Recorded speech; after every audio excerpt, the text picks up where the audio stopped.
Oo, nag-click ka sa video na to guys. Kasi isa kang security guard. Asawa ng security guard o magulang ng isang security guard, kapatid ng isang security guard na naghahanap ng magandang negosyo para, di ba, yumaman. Yun naman ang palaging nasa isip natin. Marami tayong nakikita mga negosyante na mayaman, maganda ng buhay, at maayos na ang kalagayan, wala silang amo, hawak nila yung oras nila, marami silang pera sa bangko, kaya lahat gusto mag-negosyo. So ano ba ang magandang negosyo para sa isang security guard? Tara, pag-usapan natin.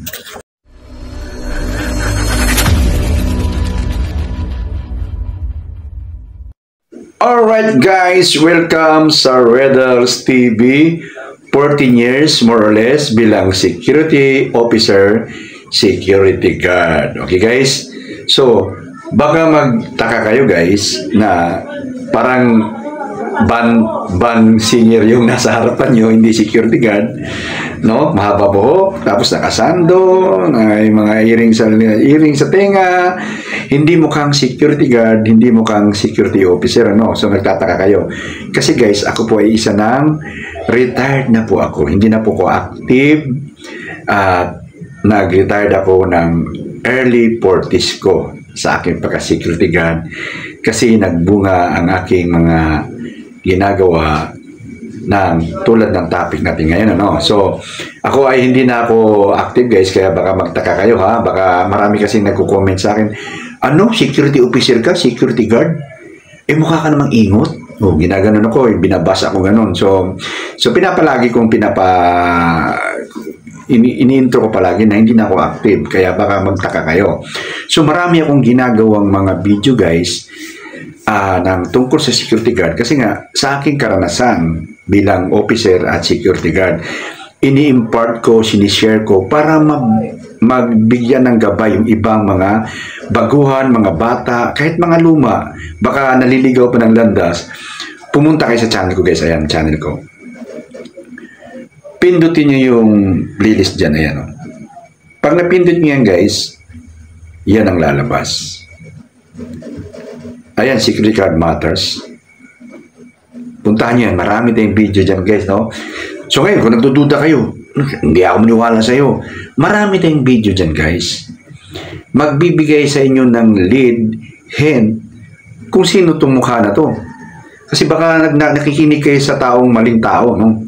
Maling tao ang pinapakinggan nyo. Hindi maliligaw kayo, no? So, explore nyo yung channel ko para maimbestigahan nyo kung sino ako, no? Kasi baka nagkukunwari lang ako, o di naliligaw kayo na mali ng pinupuntahan channel. Anyway, marami akong ginagawang mga video guys regarding sa financial literacy. Kasi yan po ang palaging problema ng mga security guard. Kaso guys, walang nakikinig kasi bakit? Ang iniisip nila, sino ka ba para pakinggan namin? Milyonaryo ka ba? Ano ba narating mo sa buhay? Okay? So, maaaring hindi ako milyonaryo. Hindi ako mayaman. Simpleng tao lang ako na isang security guard nga. Bakit ako ang papakinggan o papanoorin? Guys, kasi hindi ako nalalayo sa kalagayan niyo. No? Kasi kung panonoorin mo yung ibang mga milyonaryo tulad ng mga talagang, oh, ganito ang ginawa namin kaya naging milyonaryo kami, suntok sa buwan yung guys. Parang, ba, para kayong isda ba? Pinibigyan tayo ng pain para kumagat, pero pagdating sa dulo, ikaw pala ang nabingwit. Ganun yun. Ako, hindi ko binubuhat ang bangko ko, pero wala akong tinatawag na intention na ganun. Ang akin lang, sabi ko nga, makapagpaliwanag ako ng isa, dalawang tao, masaya na ako. Okay? So, bakit nyo ako papakinggan? Ano bang naging achievement ko? Kita mo naman, ako ay isang dating security guard. No? So, hindi ako malayo sa inyo. Dating security guard, Bisaya, ako lang nagtatrabaho mag-isa sa pamilya ko. Marami akong anak, 4 anak ko guys. At napatapos kong pag-aaral nun. So, at nakapagpatayo ako ng bahay sarili, nakapag-invest ako, at may konti akong negosyo. So, kung sasabihin mo, bakit ko nakayanan ang mga yon, siyempre makakayanan din ninyo kasi wala namang kaibahan ang kalagayan natin. Nagkaiba lang tayo sa mindset, okay? At yung tinatawag knowledge regarding businesses and investment at financial literacy.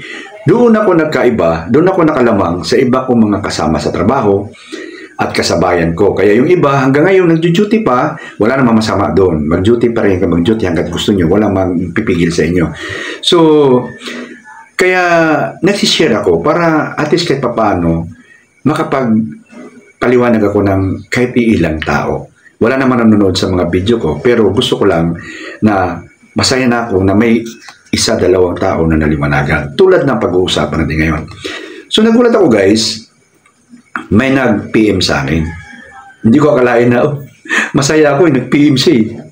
Sir, pwede ba ako magtanong? Sabi niya. Ano yun? Sabi ko.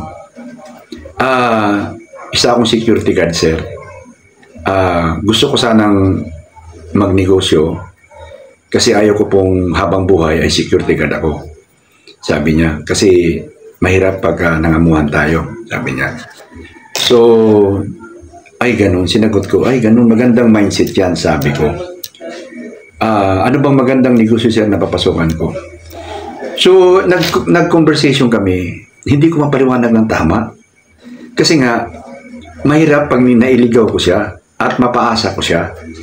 Kaya, sabi ko, hindi ko napaliwanag na tama talaga, sa totoo lang. So, siguro dahil para hindi na kami mapahaba, nag-like na lang siya, nag-ganon na lang siya. So, ito yung tugon ko sa kanya. At sabi ko nga, magandang mindset yan. But, sa pagninegosyo guys, bago ko sa inyo sabihin ko ano yung magandang negosyo para sa security guard, bago tayo pumasok doon sa, huwag kayong mainip, ano? Gusto ko lang himay-himayin natin kasi yung iba, nagko-comment, ang dami mo nang sinabi, ayaw mo dumirekta. Guys, sa pag-aaral, kailangan muna grade 1 muna hanggang college. Hindi tayo pwedeng tumalon sa college kasi hindi nyo magigets, no? So, bago ko sabihin yung negosyo na magandang negosyo para sa mga security guard, ay unahin muna natin yung katotohanan ng pagninegosyo. Isa-isahin muna natin. Kasi bakit? Ang mga tao, kadalasan sa mga tao, ang nakikita sa negosyo ay yung resulta ng ginawa. So, inisip ng mga tao, ganun kadali, ganun kasarap, ganun kaganda ang buhay negosyante. So, yung ibang tao, gusto agad, negosyo agad, ganun. So, kasi gusto nga na maganda na ang buhay. Pero dapat malalaman, bago ka pumasok sa negosyo, dapat malalaman mo yung the truth of business, ang katotohanan ng negosyo. Okay? So, ito na, isa-isahin natin para maintindihan nyo, no? So, kung naiinip kayo, pwede nyo na patayin yung video, no? Pero kung gusto nyo maintindihan ang the truth of business, pag-usapan natin muna, no? Number 1 truth ng business, guys, ay ang mga negosyante, guys, 99% are failed. 1% is succeed. Ang ibig sabihin niyan guys, pag nagnegosyo guys, 99 ang lugi. 1% lang ang nag-success. Naintindihan niyo na? Yun ang katotohanan ng pagninegosyo. So bakit kadalasan 99 ay napifailed at inang 1% lang ang nagsasucceed? Kasi nga, ang nakikita ng ibang tao ay yung resulta lang. Hindi nakikita ng ibang tao yung proseso. Okay? Kasi dapat may tinatawag tayo na knowledge dyan at diskarte. So alam niyo na, yun ang number 1 truth ng business. Number 2 ng truth about business is long term ang business guys. dapat handa tayo. Mahaba ang laban ng business. Ha? Hindi isang buwan, isang taon, 2 taon, 3 taon, hindi. Nakikita niyo ba yung mga negosyo guys na in-interview ng mga vloggers? Di ba? Ang sarap ng kain dito, masarap dito, punta kayo rito. Gumagano sila. In-interview nila, kahit na mga palabas sa TV, in-interview nila may-ari. Anong sinasabi? Ilang taon na kayong nagnegosyo ng ganito? 10 years, 20 years. Yung iba, sinasabi, minana pa namin sa lulo namin. Yung lulo nila nagsimula sa negosyo, dumating yung anak na sumunod, at yung apo na mismo ang nagtuloy, at yung apo ang nag-boom ng husto. So sa lulo at sa anak, hindi nag-boom dun sa apo. Ganun katagal at kahaba ang labanan ng business. So dapat maintindihan nyo yun. Kasi baka inisip nyo, grabe to, nagnegosyo na ako ng 1 taon, 2 taon, parang walang nangyari sa buhay ko. Hindi ganun ang negosyo. Kaya dapat alam nyo yan bago kayo pumasok sa negosyo. Na ang negosyo ay long-term journey. Okay? So, naintindihan nyo, truth of business, pangalawa yun. Pangatlo guys, dapat makayanan mo lahat ng proseso ng business. Kailangan business-minded ka. Kung nanggagaya ka lang dahil nakita mo yung resulta at yumaman yung iba, ay hindi mo matagalan ang pagninegosyo kasi wala sa isip mo at sa puso mo. Hindi ka business-minded, so wala kang passion doon. Huwag mo nang pasukin. Pang-empleyado ka talaga. Huwag kang inggit ka na ng inggit. Kasi nga, inisip mo, maraming yumaman sa negosyante. That's the truth na kailangan nasa isip at puso mo ang pagiging negosyante. Baka tanungin nyo ako, ikaw ba ay negosyante ako? Guys, bata pa lang ako nagninegosyo na ako. Nagtitinda na ako ng dyaryo. Bata pa na ako, elementary pa na ako. Nagtitinda na ako na ice candy, nilalako ko na. Hindi nga lang talaga ako yumaman. Kasi, alam mo na, hindi naman lahat ay siniswerte. Okay? So, yun ang katotohanan. Pangatlong katotohanan ng business. Kailangan business-minded ka. Okay. Pang-apat, you are willing to sacrifice. Hindi agad-agad ay successful ang negosyo. Ikaw ang boss, empleyado, janitor, lahat-lahat ikaw. Lalo na kung maliit pang negosyo mo at wala ka pang pangsweldo. Kailangan mo magsakripisyo. Ngayon, kung hindi ka willing magsacrifice, huwag ka nang pumasok sa negosyo. Okay? That's the truth of business. Kasi baka inisip mo na magnegosyo na ako dahil wala akong boss, wala akong amo. Ang hirap magising ng maaga, pumasok sa trabaho, nahirapan ako. Pero pagpasok mo sa negosyo, hindi mo alam na ang negosyo ay full of sacrifices. At you are not willing to render any sacrifices sa business mo. So how you success your business if you are not willing to sacrifice? Okay guys, isa yan sa dahilan bakit 1% lang ang naging successful sa negosyo at 99% ang naging failed. Kasi doon papasok yung sacrifices. Ano ba yung mga sacrifices? Mataas yan, malaki, malawak. Ang sacrifices ay dyan yung i-render mo yung sarili mo. Siyempre kasama na yung pag-research mo, knowledge mo sa business, pinag-aralan mo yung business, lahat-lahat yung sakripisyo yun. So kaya 1% lang ang nagsasucess, no? Nagsasucess sa negosyo. Kung kailangan, alam mo yun, that's the truth of business. So willing ka magsakripisyo, no? Okay? Ang panglima guys ay ang ipon at puhunan. Okay. Ano sir? Kaya nga ako magnegosyo dahil wala akong ipon eh. Business guys is tinatawag cash flow na labanan yan. ang in and out ng pera. Pag hindi ka marunong dyan, malamang-lamang hindi ka magsasucess sa business. Ito paliwanag ko ha. Ipon. Ano yung ipon? Ang ipon ay yan yung pera na sobra sa kinita mo. Okay? Ngayon magtanong ka, Sir, paano nga ako makaipon?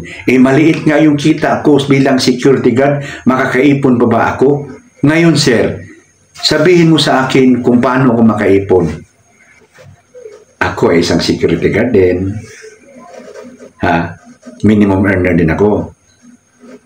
Doon papasok yung tinatawag na disiplina mo para ka makaipon. Hindi naman pwedeng magnegosyo ka na wala kang ipon or puhunan. Bakit sinabi kong ipon sa kapuhunan? Natural, kaya ka nga may ipon na pwede mo na ipamuhunan sa business. Ngayon guys, sa business guys, kailangan marunong kang humawak ng pera. So, unang hakbang para matuto kang humawak ng pera ay paano ka mag-ipon. Yung nagtrabaho ka, di ba? May sweldo ka. May sweldo ka, hindi ka pa nagbi-business. Sweldo pa lang. So, doon sa sweldo mo, marunong kang humawak sa sweldo mo. Kahit alam ko maliit ang sweldo ng security guard, hindi kasing laki ng ibang profession, but still, nakamanage mo makaipon. So, doon pa lang, marunong ka na sa cash flow mo. Di ba? So, paano ka mamumuhunan kung wala kang ipon? Okay, gwardiya nga tayo, di ba? Ngayon, baka sabihin nyo, Sir, may negosyo namang laway lang puhunan. Meron, totoo. Pero, yun ay piling tao lang.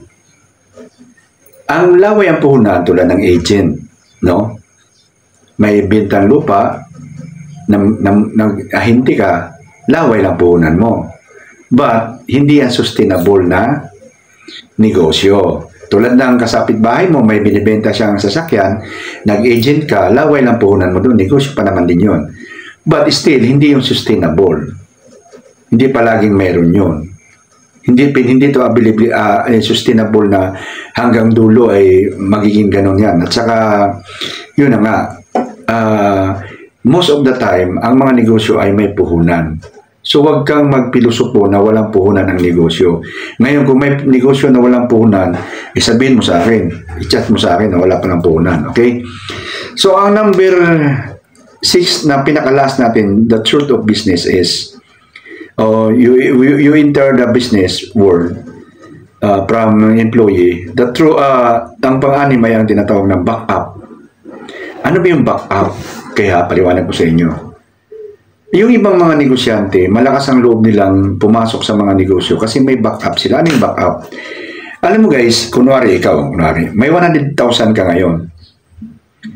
Malakas ang loob mo na pumasok sa business. Magre-resign na ako sa aking trabaho kasi may 100,000 na ako, magninegosyo na ako. Nag-resign ka sa trabaho mo, nagnegosyo ka, tumalon ka sa negosyo. Ngayon, ang kayong negosyo mo, yun na yung aasahan mo sa tubig, ilaw, pagkain, damit, mga ano-ano. So, paano kung hindi kumita yung negosyo mo?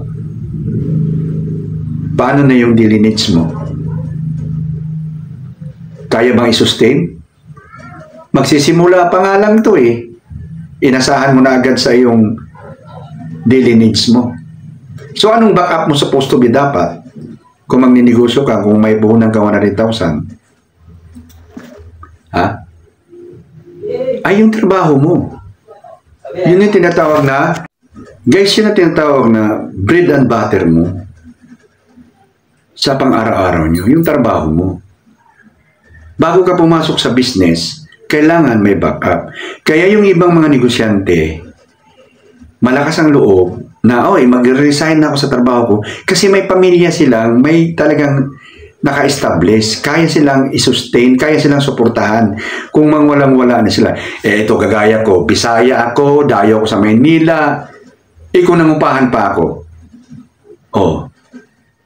Kung kung hindi ko backupan yung sarili ko, di nakanganga ako pagkatapos.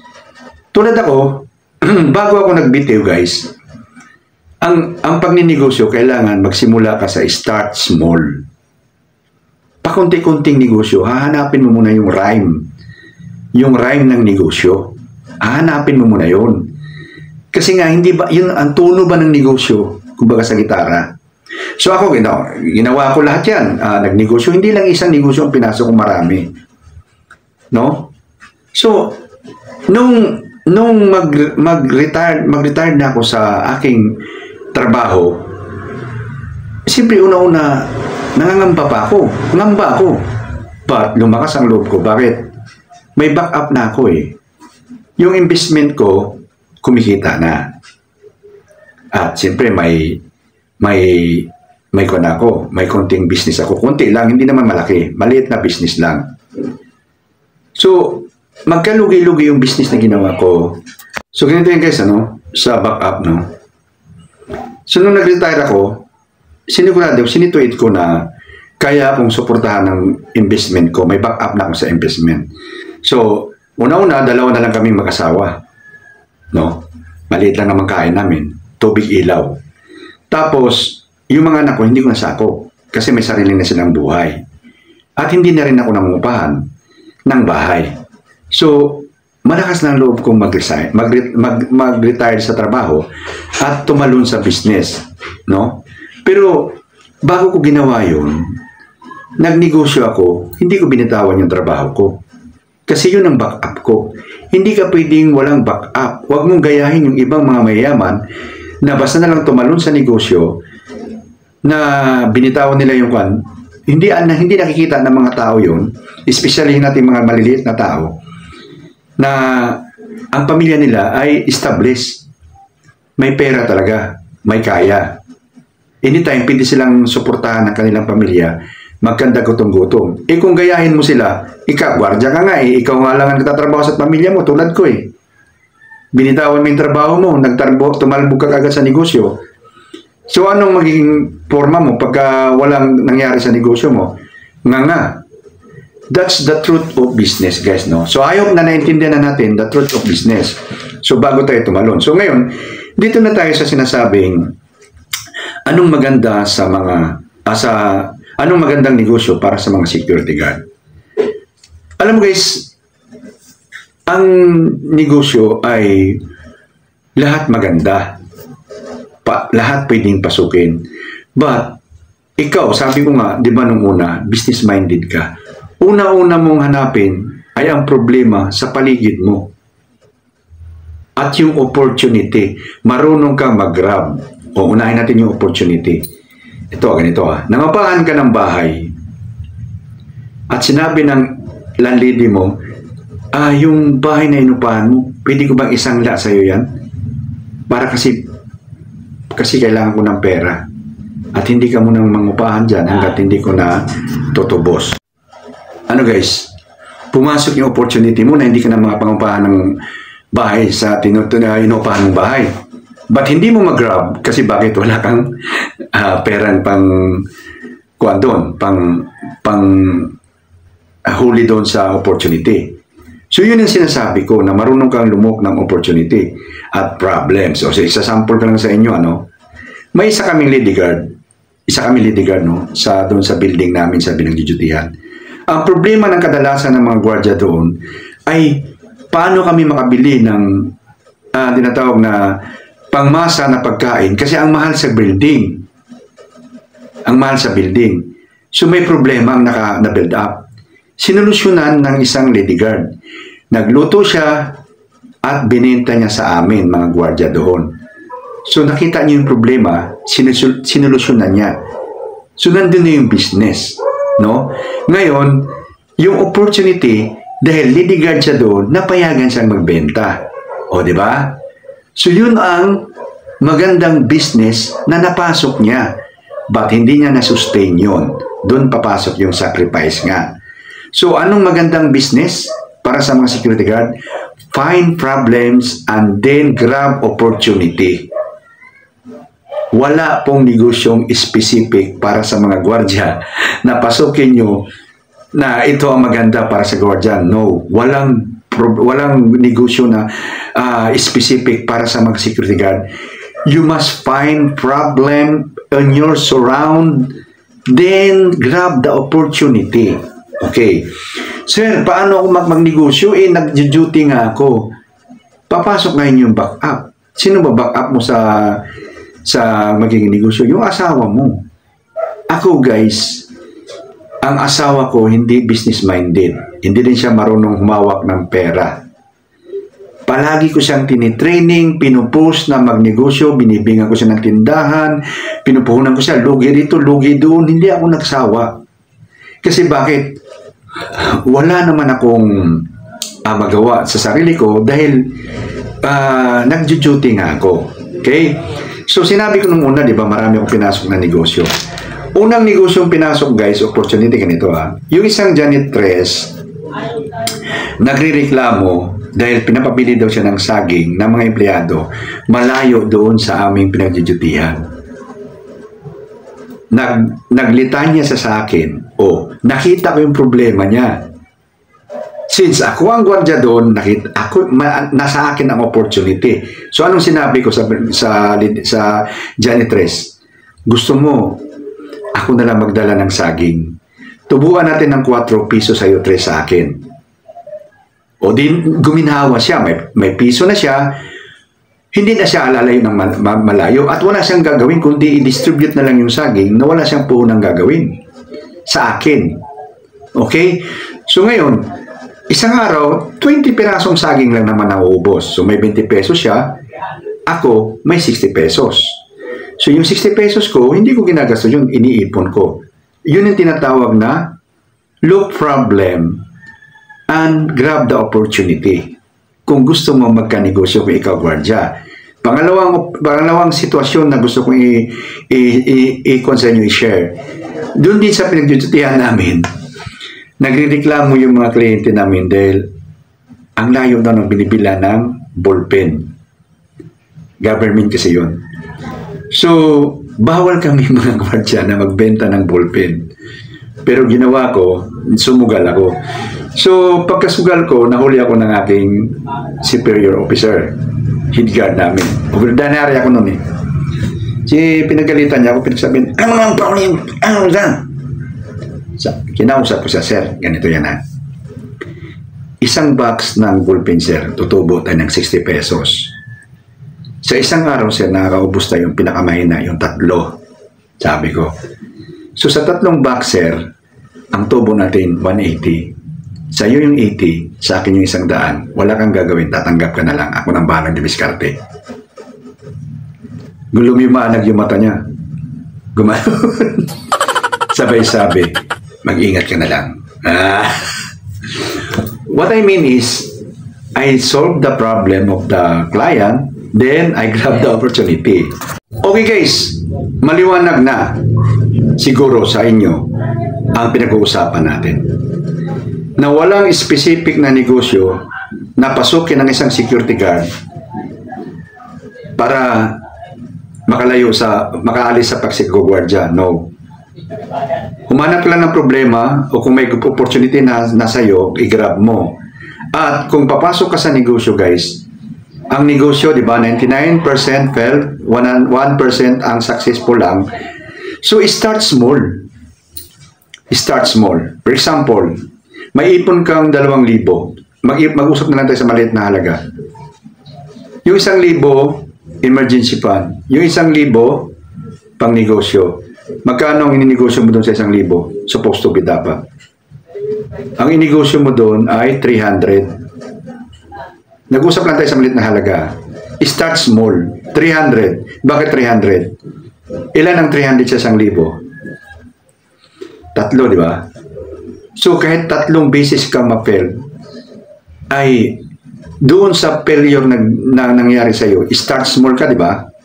Doon sa 3 failure na ginawa mo, ang magiging tubo mo doon ay ang iyong karanasan at kaalaman. Na sa susunod, magiging matalas ka na. Ganito pala yun. Parang tuition fee mo na lang sa pag-aaral ng negosyo. Okay? Kaya dapat start small. Hindi yung may 100,000 na ako. Nakaipon ako. Isipin mo guys, 100,000 na ipon mo ng 2 taon. So ngayon, 2 taon na ipon mo. Binuhos mo siya. sa negosyo kasi ang feeling mo, yayaman na ako sa negosyo na to. Nalugi yung negosyo. Naubos yung 100,000 mo ng ganun-ganun na lang. Tapos 2 taon mo siyang inipon. Anong sasabihin sa'yo ng mga kamag-anak mo at kaibigan mo? Pumasok ka pa kasi sa negosyo Alam mo namang hindi mo kanyan Kung nagtrabaho ka lang talaga o nilagay mo lang sa bangko, hindi maubos yung 100,000 mo. Di ba? Kasi nga ang negosyo sugal. Palakasan ng loob. Pero, calculated risk. Ano ba yung calculated risk na sinasabi? Alam mong may talo, but alam mo na laruin yung ginawa mong negosyo. Na ibig sabihin, 80% panalo or 70% panalo, may 30% natalo. Ganun yun. Kaya nga, dapat start small tayo. Okay guys? So kung naghahanap kayo ng negosyo na para sa inyo, ay wala akong masasabing ganitong negosyo. Mag-milk tea ka, mag-okay-okay ka, mag-sari-sari store ka, hindi. Alamin mo lang yung problema sa paligid mo at yung opportunity na meron ka, yun, pasukin mo na. Tulad yan. Guys, ganito dito sa school namin, nagsusurvey ako Doon sa eskwelahan na high school, paglabas ng mga bata, pagpasok ng mga bata, yung bahay na katapat talaga, ang talagang sapul na sapul. Yung mga katabi niya, nagkanda negosyo na lahat-lahat.